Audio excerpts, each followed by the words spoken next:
Pengenalan Sufi Vibe. Inovasi bertemakan aplikasi digital atau apps berfokuskan kepada alat pembelajaran interaktif yang menggabungkan teknologi dengan pengajaran seni baca Al-Quran menggunakan kaedah Taranum. Sufi Vibe direka khusus untuk meningkatkan penguasaan pelajar terhadap pengajaran dan pembelajaran Taranum Al-Quran. Aspek yang ditekankan merangkumi 7 irama Taranum iaitu Bayati, Nahwan, Ros, Sobah, Sekah, Jiharkah dan Hijaz.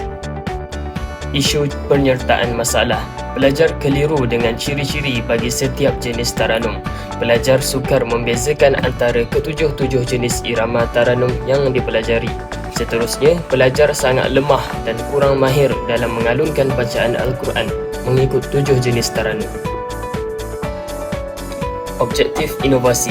Membantu pelajar untuk memahami konsep serta membezakan 7 jenis irama Taranum utama dalam Al-Quran. Selain itu, ianya meningkatkan penguasaan pelajar terhadap ciri-ciri yang terdapat dalam Taranum Al-Quran bagi kursus berkaitan seperti PIMK 3233 Kemahiran Al-Quran atau PIMK 3113 Taranum dan Hafazan Al-Quran, dan pelajar kelas aliran agama di sekolah menengah dan sekolah rendah yang mengambil khusus kemahiran Al-Quran. Membantu pelajar membezakan jenis Taranum yang terdapat dalam Al-Quran dengan lebih jelas. Seterusnya, membantu pelajar untuk mengalunkan irama Taranum dengan betul dan tepat. Manfaat inovasi. Pertama adalah merangsang kemahiran berfikir aras tinggi pelajar PAK 21. Yang kedua adalah papan interaktif berteraskan aplikasi digital serta kos murah. Inovasi Sufi Vibe juga dapat digunakan pada bila-bila masa atau di mana-mana, sesuai semua tahap umur dan peringkat.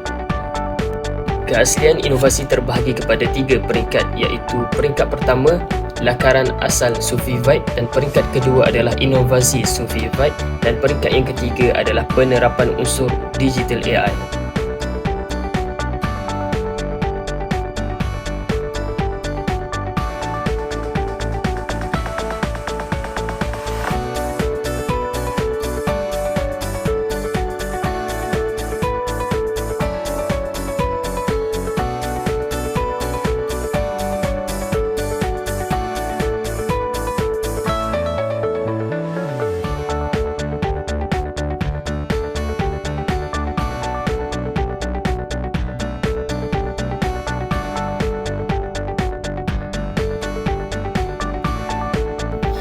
Di sini saya akan menerangkan tentang tata cara permainan Sufi Vibe.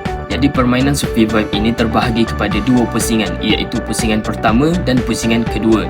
Jadi pada pusingan pertama, paparan klik mula akan keluar dan pemain perlu menekan klik mula.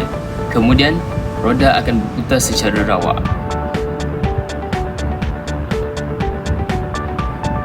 Taranum Ras.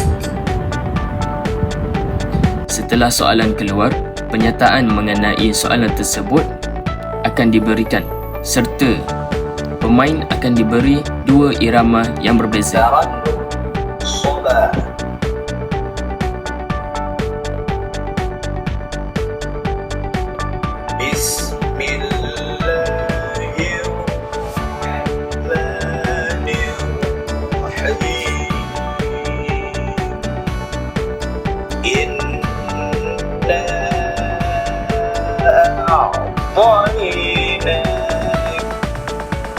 Dan pemain perlu memilih jawapan yang betul berdasarkan irama yang diperdengarkan.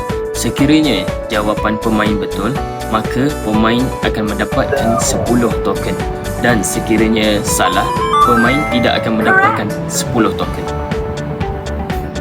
Setelah pemain berjaya menjawab 7 soalan, maka paparan pusingan kedua akan keluar.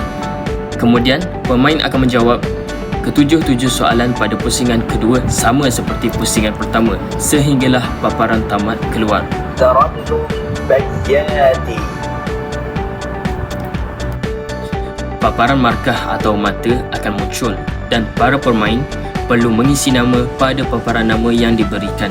Setelah berjaya menjawab 2 pusingan tersebut, kedudukan pemain akan ditentukan oleh mata yang diperoleh.